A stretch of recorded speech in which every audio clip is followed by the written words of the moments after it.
ऊपर वाले ने हमें इंसान के रूप में इस धरा पर भेजा, जीवन दिया और दिया एक बहुत ही नायाब तोहफा प्रकृति के रूप में, जिसे हम अपने मन मुताबिक संवार सकते हैं।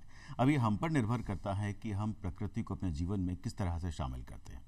तो प्रकृति द्वारा दी गई इस ताज़ी सुबह में और सुप्रभात धरती धुरहरी में आप सभी का स्वागत। स्वीकार कीजिए प्रणय का प्रणाम। और मैं हूं आपके साथ नाहिद अख्तर। वाकई प्रणय, बहुत अच्छी बात कही है कि इस प्रकृति ने हमें बहुत कुछ दिया है, साथ ही प्रकृति हमें बहुत कुछ सिखाती है। और सबसे ज्यादा अहम जो चीज सिखाई है वो है कोशिश करना। हमेशा किसी भी काम करने की कोशिश कभी नहीं छोड़ना चाहिए। और कहा भी जाता है ना कि इंतजार करने वालों के हिस्से में सिर्फ वही आता है जो कोशिश करने वाले छोड़ देते हैं। इसलिए अपनी मंजिल को पाने की कोशिश करते रहिए और ऐसे ही सुप्रभात धरती धुरहरी के मंच पर हमारे साथ मिलते रहिए। वैसे प्रणय, कहा जाता है ना कि आपका हुनर यानी आपका टैलेंट, उसकी कोई उम्र नहीं होती। आप जब उस हुनर को निखारेंगे तभी आपका नाम रोशन होगा। और आज हमारे साथ जो गेस्ट मौजूद हैं वो कुछ ऐसे ही गेस्ट हैं जिन्होंने अपनी कला के दम पे, अपने हुनर के दम पर अपना नाम लिम्का बुक ऑफ रिकॉर्ड के अंदर दर्ज कराया। तो चलिए स्वागत करते हैं डॉक्टर शुभव्रत मुखोपाध्याय जी का, जो कि डायरेक्टर हैं जियोलॉजिकल सर्वे ऑफ इंडिया में, साथ ही आर्टिस्ट भी हैं। तो डॉक्टर शुभव्रत मुखोपाध्याय जी, आपसे आज पेंटिंग के बारे में और जो आपने रचनाएं की हैं, जिसका खुलासा हम थोड़ी देर में करेंगे, उसके बारे में बात होगी ढेर सारी। लेकिन उससे पहले कहा जाता है ना कि जो कला होती है उसकी एक अपनी जुबान होती है और तस्वीर जो होती है वो बहुत कुछ बोल देती है। तो चलिए देखते हैं इनके जीवन का एक सफर।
डॉक्टर शुभव्रत मुखोपाध्याय के जीवन की जो अब तक का सफर है उसकी छोटी सी झलक हमने देखी। अब करते हैं बातचीत का सिलसिला जारी।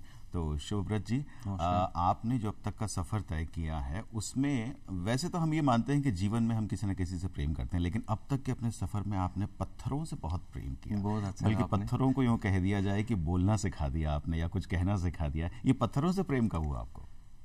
एक्चुअली प्रोफेशनली मैं तो जियोलॉजिस्ट हूँ। जी जी जी। तो जियोलॉजी में तो पत्थर ही सब है। हाँ। तो हम पढ़ाई भी करते हैं। हाँ। तो और क्या हुआ कि धीरे धीरे मैंने सोचा कि ये पत्थर का दूसरा कुछ यूटिलाइज क्यों ना करें। हाँ, अक्सर जियोलॉजिस्ट पत्थर की लेयर के बारे में बात करता है, कितने गहरे तो पत्थर हैं, लेकिन आपने तो एक नायाब संसार रच दिया। और क्या है कि साहब मैंने सोचा इसका क्या क्या और यूटिलाइज कर सकते हैं। तो उसी सिलसिले में आगे बढ़ाते हुए फिर मैंने मास्क बनाया पत्थर से और बाकी सारे स्कल्पचर भी बनाया। तो एक्चुअली मैंने कभी सोचा भी नहीं था, जब 2005 में 6 में लिम्का बुक ऑफ रिकॉर्ड्स में मेरा नाम आया था मास्क के लिए, ये पत्थर मुझे यहाँ तक पहुँचा देगा। अरे वाह। तो ये अच्छा था। फिर अभी 2017 में भी आपको जैसे पता है कि लिम्का बुक ऑफ रिकॉर्ड्स में 500 के आसपास मेरा मास्क का कलेक्शन है। तो मैं करीब करीब 50 से ऊपर पत्थर का जो टुकड़ा होता है, टाइप्स जो होता है, उससे मैंने बनाया। नहीं, ये शुरुआत कब हुई? पहली बार आपने पत्थर में ऐसा क्या देखा कि इसका कुछ मुखौटा बनाया जा सकता है या उस पर पेंटिंग की जा सकती है? ऐसा क्या हुआ था? ना क्या हुआ था कि मैंने जैसे अभी कहा था आपको, कैसे दूसरे टाइप से हम उसको यूटिलाइज कर सकते। लोग तो कहते हैं पत्थर है, तो पत्थर में कैसे जान दे सकते हैं हम। जैसे पहले भी देखिए जितना भी अच्छा स्कल्पचर्स है वर्ल्ड में देखेंगे, अब मिकेलेंजेलो है, बहुत बड़े बड़े आर्टिस्ट है, उन्होंने पत्थर मतलब मेनली मार्बल, ग्रेनाइट वो यूटिलाइज किया। लेकिन मैंने कोशिश किया कि जितने अलग अलग वैरायटीज है जिन्होंने कभी स्कल्पचर के यूटिलाइज हुआ ही नहीं है, उसमें मैंने कैसे करूं। तो वो सिलसिला जारी रहा और मैं कोशिश करता रहा, करते करते अभी यहाँ तक पहुँच गया। मेरे पास 500 से ज़्यादा मुखौटा है और इतने सारे वैरायटीज़ है और सब एक एक मुखौटा सब अलग है, ऐसा नहीं कोई रिपीटेशन है, सब अलग अलग है चेहरा। सब कहा जाता है ना प्रणय, हर इंसान का जो चेहरा होता है उसके भी कई भाव होते हैं। और आज के दौर में तो कहूँ तो हर चेहरे पे एक नकाब होता है और कई मुखौटे होते हैं, लेकिन आप तो खुद मुखौटे बना रहे हैं। ऐसे में जरूरी होता है उनकी एक्सप्रेशन यानी उनमें भाव देना, किस तरीके के भाव दें, क्या सोच के आप उनमें भाव देते हैं? एक्चुअली अलग अलग कलर जो होता है ना पत्थर का, चाहे हम पेंटिंग भी करें कि स्कल्पचर भी करें, अलग अलग कलर का अलग अलग एक क्या बोलते वैल्यू होता है। काला एक कुछ बोलते हैं, व्हाइट कुछ अलग बोलते हैं, रेड अलग कुछ बोलते हैं। तो उसके हिसाब से मैंने बनाया। कुछ पत्थर मैंने सफेद से ज्यादा टुकड़ा उसमें है, तो उसमें लगता है कि इसका थोड़ा सा अलग टाइप का चेहरा है। जी जी। और रेड होने से एंग्री और समथिंग लाइक दैट। तो इसीलिए अलग अलग, और उसका शेप भी अलग अलग है। कुछ तो आपका रेक्टेंगुलर है, कोई सर्कुलर है, कोई लंबा सा है, तो उसमें भी अलग अलग, जैसे हमारा चेहरा अलग अलग होता है ना, फेस डिफरेंट ह्यूमंस का। तो ऐसे ही मैंने किया था। ओके। मेरे ख्याल से नहीं, हमारे जीवन में जो 9 रस हैं उसका पूरा मिश्रण आपके मुखौटों में देखने को मिलता है। अगर हम उनकी झलक जैसे कि टीवी पे देख पाएंगे कुछ देर में, जो झलकें आएंगी, और उन रसों का जो समावेश आपने हर एक मुखौटों में किया है, और आप बता रहे कि 500 मुखौटे आपने बनाए हैं, तो कैसे ये 9 रसों को 500 में आपने डिवाइड कर दिया? वो जो परमुटेशन कॉम्बिनेशन होता है ना, कि 50 से ज्यादा पत्थर है, शेप अलग अलग हो गया, फिर उसके काटिंग भी अलग अलग हो गया, इसको अलग अलग करते करते इतने सारे ज्यादा हो गया। तो वो, और कभी भी मैं कहीं जाता हूँ, मेरा जो प्रोफेशन है एज ए जियोलॉजिस्ट, तो जहाँ पर भी जाता हूँ नया कोई पत्थर मिलता है मैं लेके आता हूँ, तो उसको यूटिलाइज कर लेता हूँ। अच्छा। तो वो बहुत काम की चीज होती है। तो अभी तक जहाँ तक हमने आपके बारे में जाना है, कई तरीके के आप मार्बल के भी बनाते हैं, ग्रेनाइट भी बनाते हैं, जैसे आपने बताया कि आप जहाँ पे भी जाते हैं वहाँ से एक नया पत्थर लेकर आते हैं और उसका मुखौटा बनाते हैं। तो कितने तरीके के पत्थरों का कलेक्शन हो चुका होगा? मैं वो 50 से ज्यादा है। अच्छा। हाँ, काफी सारे 50 से 60-70 टाइप का हो गया मेरे पास कलेक्शंस है। और उसमें कुछ काफी कीमती पत्थर भी है, जैसे एमेथिस्ट है, वो तो सेमी प्रेशस स्टोन है, फिर कुछ गार्नेट्स है, वो भी मैं मुखौटा में लगा देता हूँ। मुखोपाध्याय जी, मैं जब छोटा था तो मुझे अच्छी तरह से याद है कि घर के आसपास जब बजरी रखी रहती थी, उसमें से छोटे छोटे शंख और सीप और गोल गोल पत्थर निकला करते थे। तो उस समय ये शौक था कि घर में वो पत्थर ले आए जाए और उनको सजाया जाए। तो वही काम आपने एक मैंने कर दिया, अपना लिया है। और साथ ही जहाँ प्रणय आपने जो ये जिक्र किया है ना, आपने इस शौक को अपनाने के साथ अपने घर की जो दीवार है उसके बाहर जो है बहुत सारे मुखौटे लगा दिए। सबसे पहले मुझे ये बताएं कि उसकी वजह क्या थी? एक्चुअली इतने पहले कभी नहीं सोचा था कि अंदर में लगाएं, क्योंकि मैं सीमेंट और पत्थर का है। तो पहले मैंने जो नजदीक जो दीवार है उसमें लगाना चालू किया, वो भर गया। फिर ऊपर में मेरा जो छत है उसमें लगाना चालू किया।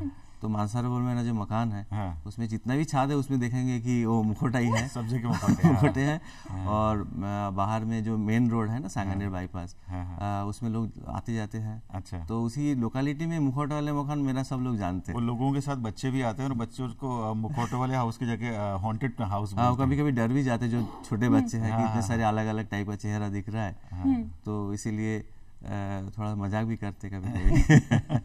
अच्छा अच्छा। तो मुखोपाध्याय जी, ये जो शुरुआत हुई, आपने पत्थरों को तराशना शुरू किया और हर पत्थर को अपने मन मुताबिक शेप में देना भी थोड़ा सा मुश्किल काम होता है, कई बार वो पत्थर डैमेज भी हो जाता है। तो आप उसमें क्या देखते हैं कि किस तरह से तराशा जाए या क्या शक्ल दी जाए?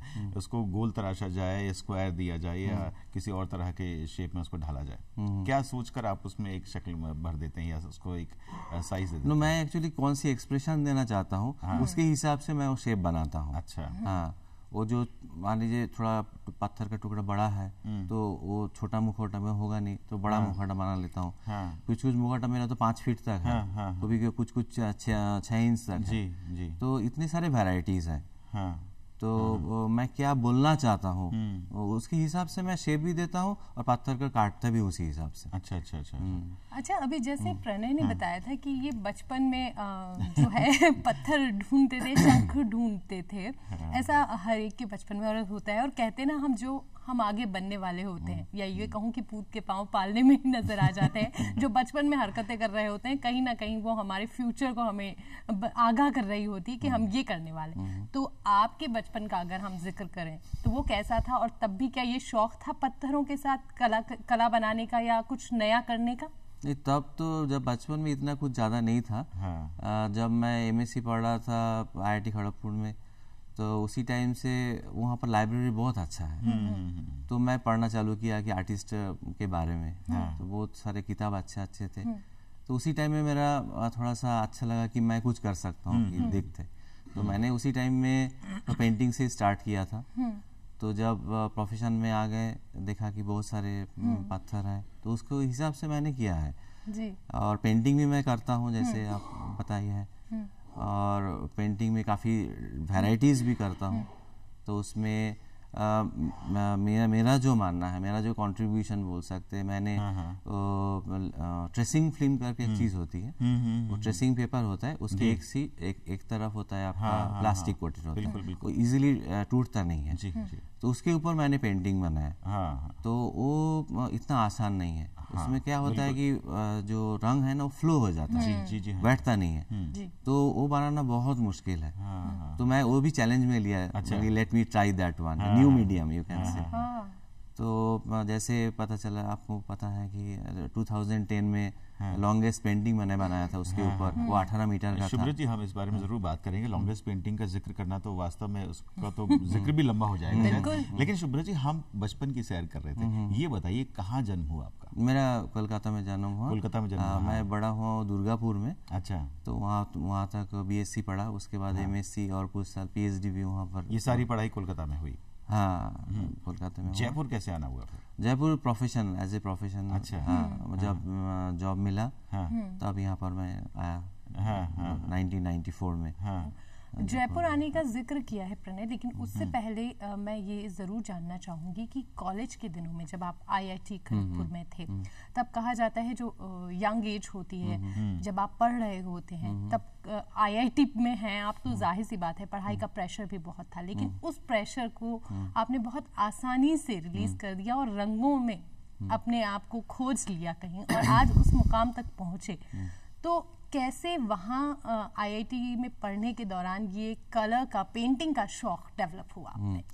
जैसे मैंने आपको बताया अभी मैंने पहले एक्चुअली क्या हुआ, पढ़ाई चालू किया। कैसे पेंटिंग करते हैं, क्या क्या टाइप्स ऑफ पेंटिंग्स होता है। तो धीरे धीरे मैंने स्टार्ट किया कि मैं थोड़ा नया कुछ करूं।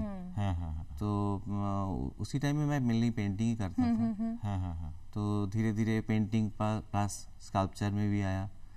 और पेंटिंग में ही काफ़ी तरह से, जैसे अभी कहा मैंने, एक तो वो है, फिर कैनवास के ऊपर भी मैं करता हूँ, फिर पेपर पे ऊपर में इंक से करता हूँ, फिर एक्रिलिक तो है ही, ऑयल पेंटिंग भी।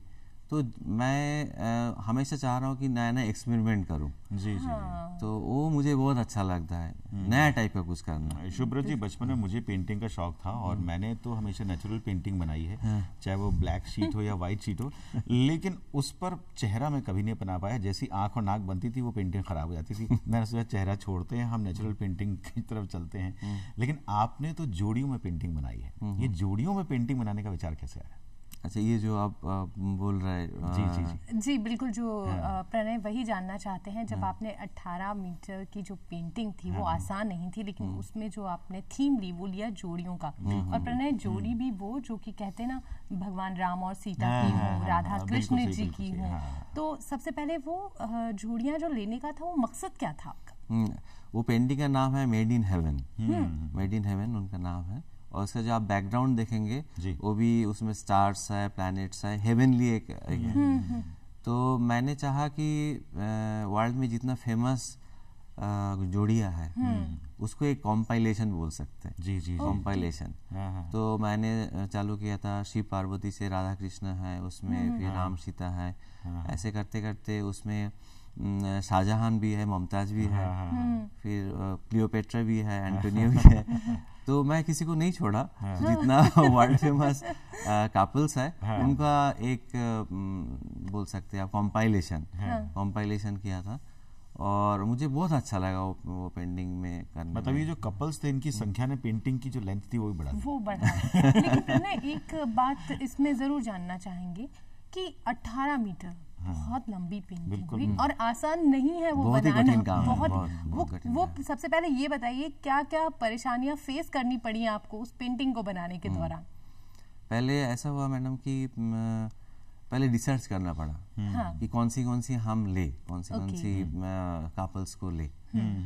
फिर उसको एक, क्योंकि 18 मीटर एक साथ आप पेंट नहीं कर सकते, इसके बाद कौन आएगा, तो उसके हिसाब से क्रोनोलॉजिकली मुझे सोचना पड़ा था कि कैसे करें उसको। तीसरी बात है उसका बैकग्राउंड कैसे होगा, इतना बड़ा पेंटिंग बनाने का बैकग्राउंड करना बहुत ही मुश्किल काम है, फिगर्स तो है। बिल्कुल।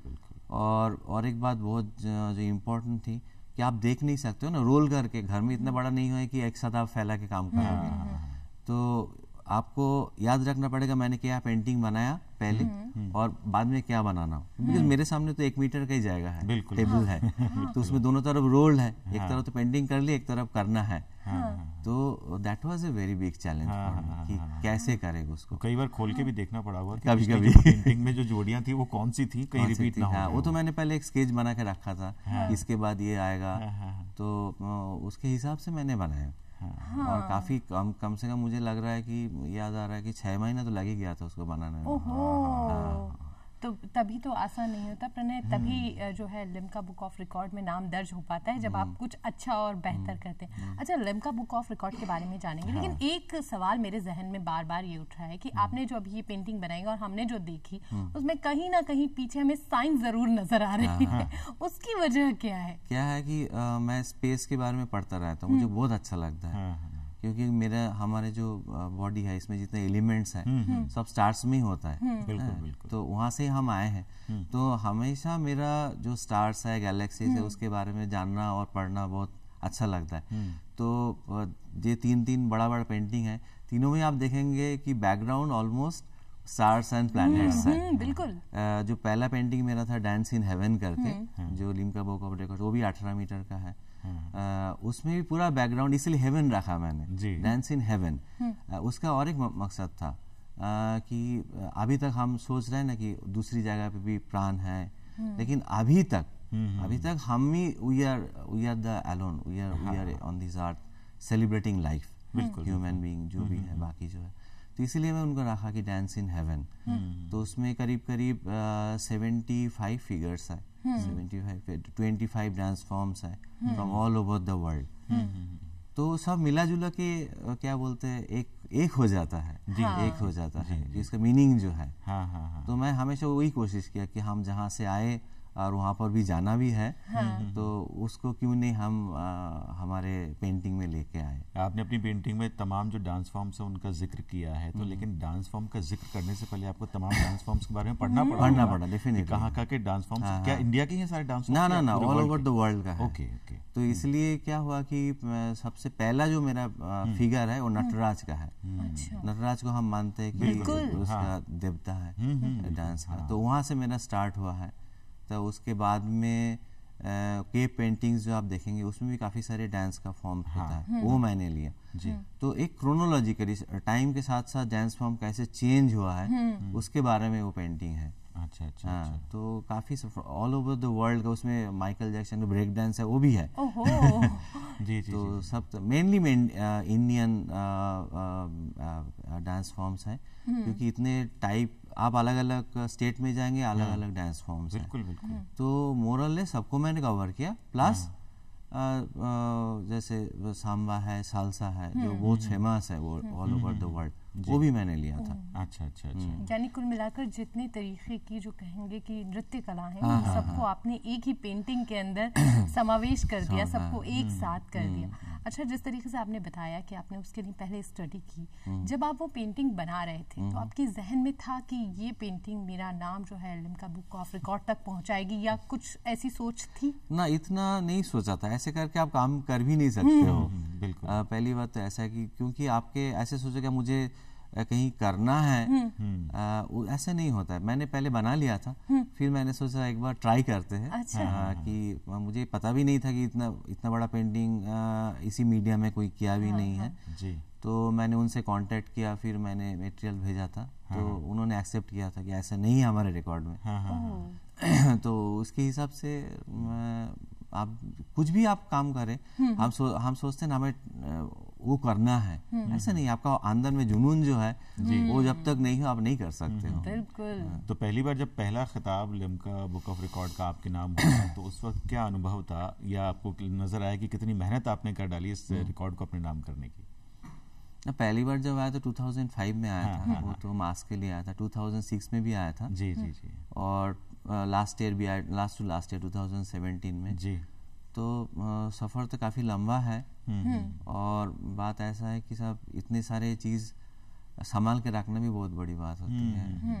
तो मुखौटे तो आपने दीवारों पर लगा दिए, लेकिन पेंटिंग्स को कहाँ रखेंगे? पेंटिंग को घर पे है, रोल करके रखते हैं। इतना बड़ा पेंटिंग तो डिस्प्ले नहीं हो सकता है। वो 3 जो लंबा पेंटिंग रोल करके रखा हुआ है। और इससे छोड़ के भी मेरे पास कैनवास में बहुत सारा पेंटिंग है। जी जी। वो तो घर में डिस्प्ले में है। हम वो कैनवास पेंटिंग के बारे में भी जानेंगे, लेकिन अभी हमने 2 पेंटिंग का जिक्र तो किया, लेकिन एक तीसरी जो 18 मीटर की पेंटिंग है वो है फेस्टिवल ऑफ इंडिया। क्या सोच थी उसके पीछे, उसे बनाने के पीछे?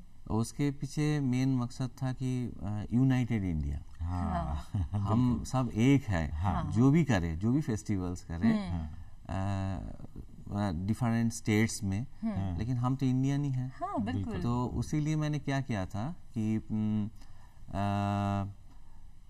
पहली बात तो है मैंने कोशिश किया जितना भी स्टेट्स है वो कवर हो जाए। उसको अरेंजमेंट में ऐसे किया जैसे जनवरी से स्टार्ट किया, मकर संक्रांति, देन फरवरी में आता है आपका सरस्वती पूजा, अकॉर्डिंगली फिर मार्च में आपका होली। सो ऐसे करके मैंने chronologically time to time, and मैंने हमेशा कोशिश रहा कि ऑल स्टेट कवर हो जाए, नॉर्थ टू साउथ। तो आप बोल सकते जैसे मैंने कहा to give a United India picture, हम एक है और वी आर सेलिब्रेटिंग लाइफ। और उसमें भी देखेंगे कि बहुत जगह पे स्पेस है, स्टार्स है।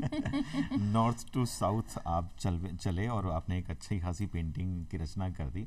हम भी थोड़ा सा आगे चलते हैं, आपको अजमेर ले चलते हैं, फिर लौट के आएंगे, आपसे बात करेंगे। आइए चलें।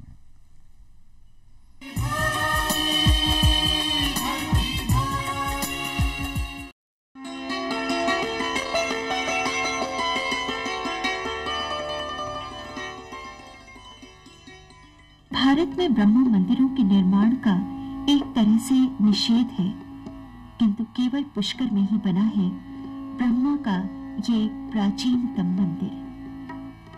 कभी ब्रह्मा द्वारा संपन्न यज्ञ से उनकी अर्धांगिनी सावित्री रूठकर पर्वत में चली गई थी। उसी के अभिशाप से ब्रह्मा की पूजा का निषेध हुआ। सावित्री के लिए एक अलग सावित्री मंदिर का निर्माण किया गया।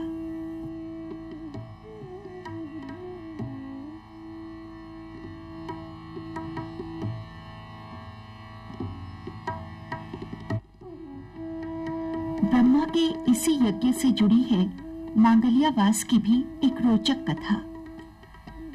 कभी मांगल्यावास के आकाश मार्ग से होकर गुजरा था एक पुष्पक विमान, और उसी विमान में यज्ञ सामग्री के रूप में 14 रत्नों को भी लाया जा रहा था, जो समुद्र मंथन में से निकले थे। संयोग से विमान से नीचे गिर गए थे कल्प वृक्ष। मांगल्यावास के वर्षों पुराने ये 2 नर मादा कल्प वृक्ष पौराणिक कथाओं में मिले संदर्भों से जन आस्था के प्रतीक बन गए हैं। प्रतिवर्ष सावन के माह में यहाँ एक लक्खी मेला भरता है। संवत्सर के अनुसार भारतीय समय व काल के प्रतीक भी हैं कल्प वृक्ष, और ये वृक्ष पूरे एक कल्प के साक्षी माने जाते हैं।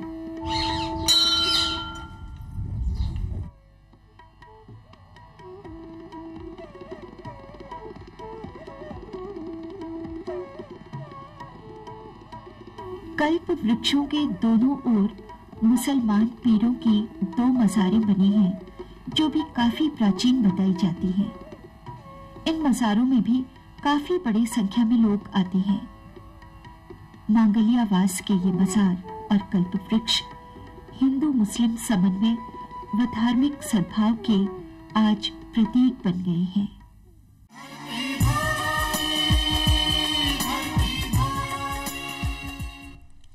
तो एक बार फिर आप सभी का स्वागत है सुप्रभात धरती धोरारी के इस मंच पर। और अजमेर की तो हमने आपको यात्रा करा दी। हमारे साथ मौजूद हैं शुभव्रत मुखोपाध्याय जी। अभी हमने आपको अजमेर की गलियों में लेके गए और राजस्थान की खूबसूरती से रूबरू कराया। कोलकाता में आपका जन्म हुआ है, तो कहीं ना कहीं जहन में आज भी वो गलियां तो होंगी, वो रास्ते तो होंगे। कहते हैं ना कि बचपन जो हमारा जहाँ बीतता है ना, जिस शहर में बीतता है, वो इतनी खूबसूरत यादें हमें देकर जाता है कि वो जीवन भर हम संजो के रखते हैं। और आज भी जब आप वहाँ जाते हैं तो क्या कुछ याद आता है आपके बचपन के बारे में? बचपन के बारे में जैसे होता है सब बच्चे करते हैं। हम पहली बात तो है कि कलकत्ता मिठाई बहुत मशहूर है। हाँ, पता है। रसगुल्ला का शहर है। रसगुल्ला है, मिष्टी दोई है। मिष्टी दोई है। तो वो तो बहुत फेवरेट है, अभी भी फेवरेट है। और ज़्यादातर लोग जैसे बच्चे जाते हैं, म्यूज़ियम चले गए या फिर जू चले गए, तो हम भी जाते थे। और म्यूज़ियम तो मुझे कलकत्ता का जो म्यूज़ियम है वो इतना अच्छा है, तो मैं अभी भी कभी टाइम मिला तो मैं चला जाता हूँ। तो वो बचपन के साथ मेरा लिंक हो जाता है। तो उसको छोड़ के भी कलकत्ता में इतने सारे जगह है, स्पेशली आपका गंगा का जो किनारा है, दक्षिणेश्वर है, फिर बेलूर मठ है, विवेकानंद का स्थान है। तो उसी टाइम में भी जाते थे, अभी भी जाता हूँ और बहुत अच्छा लगता है। गंगा का किनारा और उसके सामने जो शाम को जो लाइट जलता है, उसका जो रिफ्लेक्शन आता है, जी, बहुत अच्छा लगता है। अच्छा, बचपन का जिक्र जो हो रहा है आपका कोलकाता का, कोलकाता जितना मिठाई के लिए फेमस है ना, कहा जाता है कि वहाँ जो मिठास है वो आवाज में भी होती है और कहीं ना कहीं वो गायकी के शौक के तौर पर आपके अंदर जिंदा रहती है कि वो गायकी का शौक होता है वहाँ। तो क्या ये शौक आप में भी है? शौक पहले था, लेकिन आजकल तो वो इस तरफ आ गया हूँ मैं पेंटिंग एंड स्कल्पचर में। और मेरे घर में भी सब वो गाना गाते हैं, मेरे मम्मी भी गाती है, फिर मेरा सिस्टर, फिर मेरा मिसेस भी गाती है। तो जो लेडीज ग्रुप आप बोल सकते हैं, तो सभी गाना गाती है। सभी गाना गाती है। तो उसका असर कहीं आप में अभी मौजूद है कुछ? बहुत ही कम है। आप वो तो ना ही बोलूंगा मैं। अच्छा।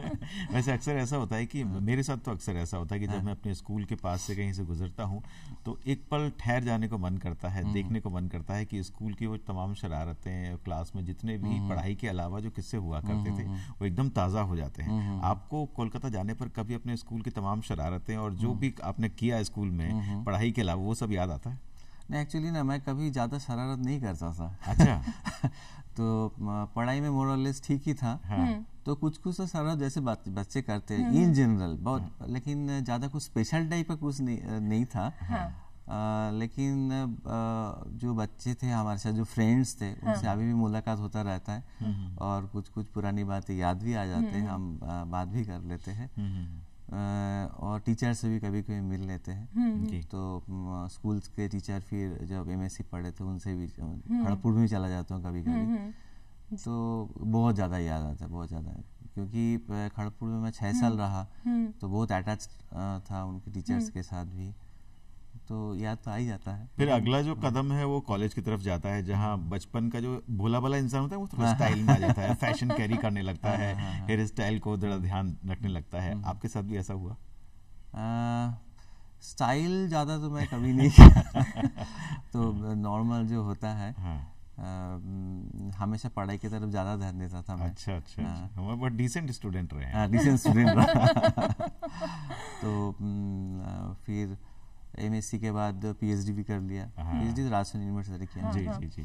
तो ऐसा पढ़ाई का जो जर्नी है काफ़ी लंबा रहा मेरे लिए, और अभी भी मैं करता रहता हूँ। पढ़ाई के बिना तो मुश्किल है। आपके परिवार में भी कोई इसी तरह की जो आप में जो कला है इसको फॉलो करता है, या किस तरह का माहौल है बाकी भाई बहनों में? मेरा सिस्टर जो है तो गाना गा लेते, लेकिन पेंटिंग में कोई नहीं, पेंटिंग कल्चर में कोई नहीं है। लेकिन मेरा जो कुछ रिलेटिव्स है, वो काफ़ी सारे फेमस सिंगर्स भी है। तो उसमें शायद नाम सुना, आरती मुखर्जी मेरा दीदी है जी। तो ऐसे काफ़ी सारे लोग हैं जो फिल्म इंडस्ट्री में है। अच्छा। तो सृजित मुखर्जी जो है नेशनल लेवल का आर्ट डायरेक्टर है, वो भी मेरा तो दूर का रिश्तेदार है। जी जी। तो उसी हमारा फैमिली में फिर पिताजी लिखते थे। ओके, यानी हम ये कहेंगे कि कला जो है ना वो आपके खून में ही है। काफी सारे लोग अलग अलग मतलब डिफरेंट आर्ट फॉर्म में है, कला से जुड़े रहने का कुछ शौक है, और ये होता है कहीं ना कहीं हमें हमारा जो शौक होता है, जो हॉबी होती है, वो पढ़ाई के साथ जिंदा रखना चाहिए, क्योंकि हो सकता है कि वही कला आपको एक अच्छा मुकाम दिला सके। आपकी पेंटिंग में एक चीज मैंने देखी कि आप बहुत शौक यानी ब्राइट कलर का इस्तेमाल करते हैं, तो उसके पीछे क्या सोच रहती है आपकी? ना क्या है, वो पॉजिटिव है। Bright colour gives U A positive thinking, positive outlook. तो मैं हमेशा चाहा कि मेरा पेंटिंग हो, थोड़ा सा किसी को कोई देखे तो उसको थोड़ा सा अच्छा लगे।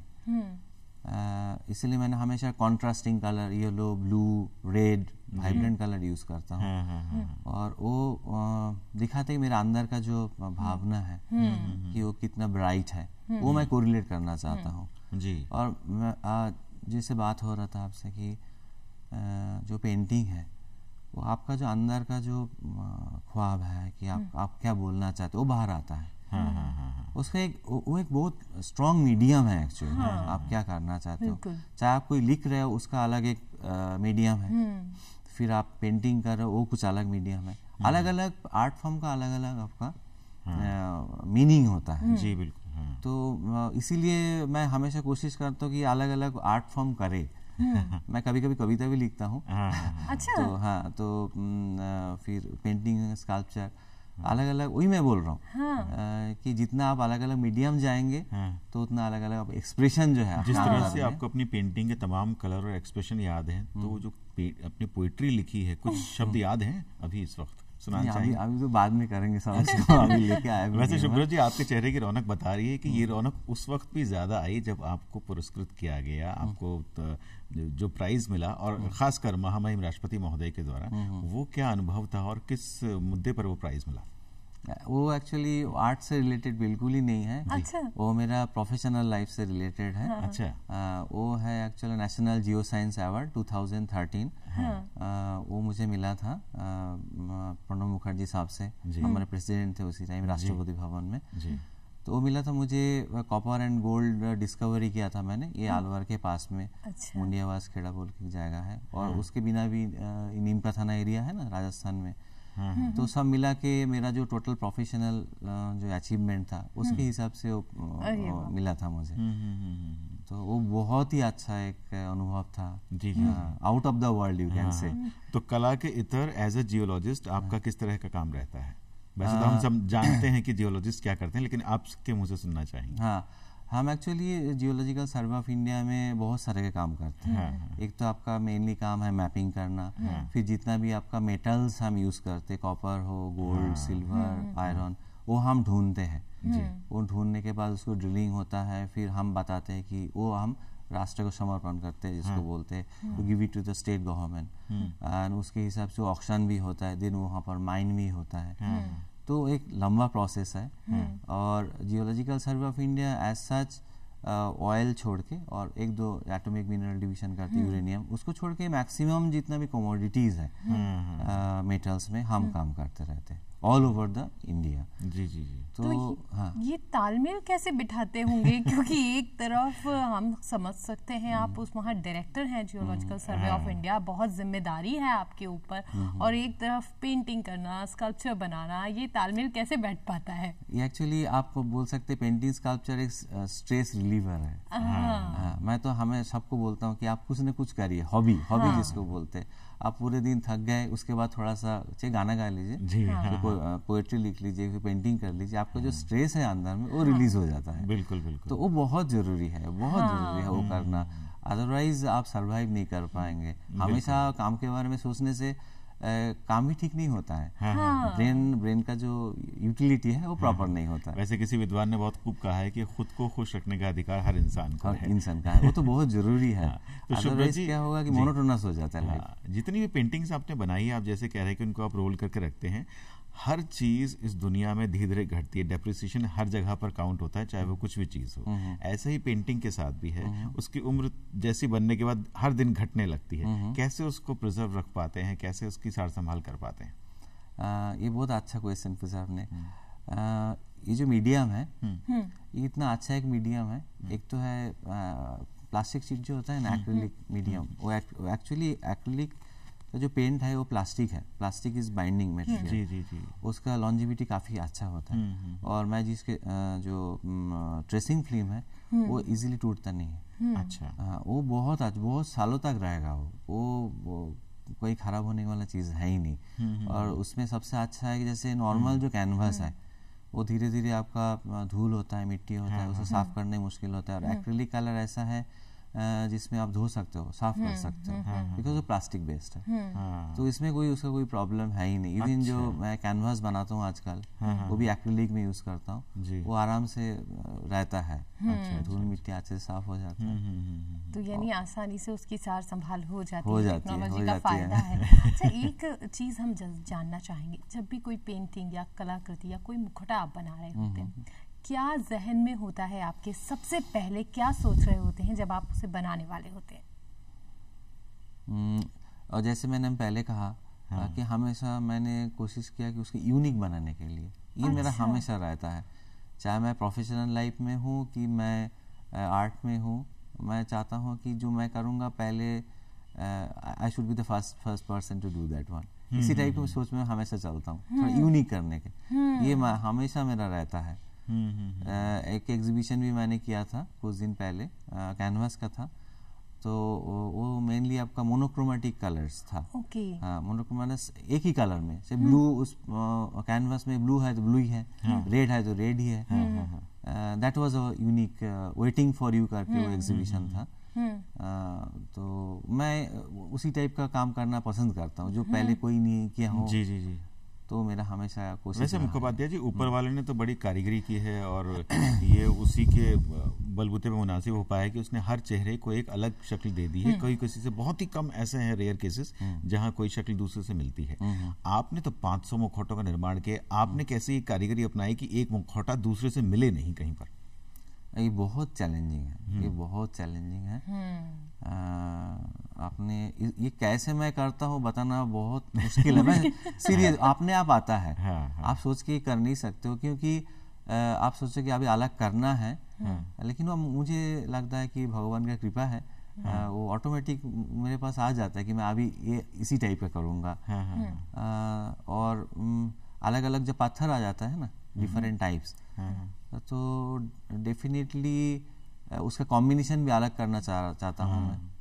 जी जी, तो बन जाता है वो। कई बार सुब्रत जी, हम कुछ अच्छा क्रिएट करते हैं, कुछ बनाते हैं, तो कुछ चीजें खराब भी हो जाती हैं। कई बार वो चीज नहीं बन पाती है, कुछ वेस्ट हो जाता है। आपके साथ भी ऐसा हुआ है? हाँ, बहुत बार हुआ है, बहुत बार हुआ है। इवन जो मास्क बाहर में है, कभी टूट जाता है जी, बंदर आता है वो भी तोड़ देता है। तो वो तो मेंटेन करना तो वेरी क्या करते हैं उस वेस्ट मटेरियल का, क्योंकि है तो वो भी कला की एक अवशेष। बात ज्यादा टूट जाए तो उसको फेंकना ही पड़ता है, नया बनाना पड़ता है। और छोटा मोटा रिपेयर से काम चल जाता है तो काम फिर रिपेयर कर लेते हैं। अदरवाइज तो टूटता है, बहुत सारे टूटता है। जैसे पेंटिंग भी खराब होता है, स्कल्पचर भी खराब होता है। जी जी जी। तो आपने तो घर के बाहर लगा रखे हैं अपने सारे जो मुखौटे हैं, तो उनकी सार संभाल कैसे कर पाते हैं? एक्चुअली वो सीमेंट का है, तो सीमेंट और पत्थर का ऐसे तो कोई मेंटेनेंस का जरूरत होता नहीं है। अब बीच बीच में पानी से साफ कर देने से वो ठीक हो जाता है। तो बारिश तो अपने आप साफ कर देती है। और घर के अंदर में जो है, मैं दूसरे टाइप के, जैसे आपसे बात हो रहा था, एल्युमिनियम का मास्क भी बनाता हूँ। हाँ, तो वो घर के अंदर में है। अच्छा अच्छा। वो ज्यादा नहीं है, करीब 20-30 होगा। और डिफरेंट अलग जो आर्ट फॉर्म है वो घर के अंदर है। तो जैसे आपने अपनी पेंटिंग के अंदर 18 मीटर लंबी पेंटिंग बना रहे हैं, ऐसा कुछ मुखौटों में भी कुछ नया, कुछ अलहदा किया है, कुछ अलग किया है? जैसे आपने इतनी लंबी पेंटिंग बनाने का सोचा, ऐसा कभी सोचा है कि मुखौटा भी कुछ बहुत लंबा सा बनाऊं, कुछ बहुत बड़ा सा बनाऊं? सबसे लंबा वाला जो मैं 5 फीट का है। अच्छा। हाँ, 5 फीट का है वो। ओके। और सबसे छोटा 6 इंच का है। और मैंने इनफैक्ट नेट में भी सर्च किया, ऐसे कोई नहीं बनाता है वर्ल्ड में। वर्ल्ड में ऐसे कोई नहीं बनाता है, अभी तक तो मैंने नहीं देखा। मैंने बहुत सर्च किया, जी जी जी। कोई नहीं बनाता है इसी टाइप का। तमाम मुखौटों ने आपके घर में जगह ले रखी, कभी आपने ऐसे कोशिश की किसी पहाड़ पे जाकर वहीं पर एक आकृति बनाई जाए और उसको वहीं सजा ना, के ये छोड़ा मैंने बहुत बार सोचा था, बहुत बार सोचा हूँ। हाँ। आपने बहुत अच्छा कहा जी। लेकिन बात ऐसा है ना कि उसको मेंटेनेंस की जो बात है वो कौन करेगा? वो कौन करेगा? यहाँ पर तो अच्छे अच्छे जो फोर्ट एंड पैलेसेस है उसको भी खराब हो जाता है। जी जी जी। तो बहुत मुश्किल है इसको मेंटेन करना। हाँ हाँ। लेकिन इसी टाइप का एक चंडीगढ़ में है ना, अच्छा। एक क्या नाम है उनका, रॉक गार्डन है। जी जी जी। तो वहाँ पर भी काफी सारे, लेकिन वो प्रिजर्व्ड है, प्रिजर्व्ड है। लेकिन वो पत्थर का नहीं, वेस्ट मटेरियल से बना हुआ है। तो हम भी कोशिश कर सकते हैं, ऐसा नहीं है कि आपका हम जयपुर में कहीं जगह पे मुझे मिल जाए एक कॉमन प्लेस, तो वहाँ पर डेफिनेटली हम कंपाइल कर सकते हैं। रॉक गार्डन से मुझे याद आया कि आजकल बहुत धमा चौकड़ी वाले जो गाने हैं उसको जो भी गाता बजाता है उसको रॉक स्टार कहा जाता है, लेकिन असलियत में आप हैं रॉक स्टार। ना, कुछ दिन पहले वो टाइम्स ऑफ इंडिया में एक आर्टिकल आया था। अच्छा। हाँ, हाँ हाँ। तो उनका कैप्शन था he is a rock star. Okay. देखिए कहाँ मिली बात। तो उन्होंने भी वही सेम जैसे आपने कहा, हाँ। कि पत्थर से इनका मोहब्बत है। हाँ। जियोलॉजी भी पत्थर से करते हैं और स्कल्पचर भी पत्थर से बनाते हैं। हाँ। तो उनका आर्टिकल भी बहुत अच्छा रहा। तो जी, ये जी, जी। पत्थरों से तो जो मोहब्बत है वो आपकी हमें लग रही है बहुत ज्यादा, लेकिन जो जीवन की जो मोहब्बत है, जो असली मोहब्बत है आपकी धर्म पत्नी जी, वो कितना तालमेल बिठा पाती है? क्योंकि आपके ऊपर एक तरफ काम की इतनी जिम्मेदारी, एक तरफ आपने शौक को इतना वक्त दे रखा है, तो कितना वक्त उन्हें दे पाते हैं और आपके काम के साथ वो कितना तालमेल बिठा पाती है? ना, पहली बात तो यह है कि she is very very helpful, बहुत हेल्पफुल है। आप तो समझ में आ ही रहा है क्योंकि इतने सारे चीज मेंटेन करना, मुझे टूर में भी बहुत फ्रीक्वेंटली जाना पड़ता है जी। तो मिसेज जो अनामिका जी है वो बहुत हेल्प करती है मुझे। अदरवाइज तो इतना मेंटेन करना बहुत ही मुश्किल काम, बहुत ही मुश्किल काम है।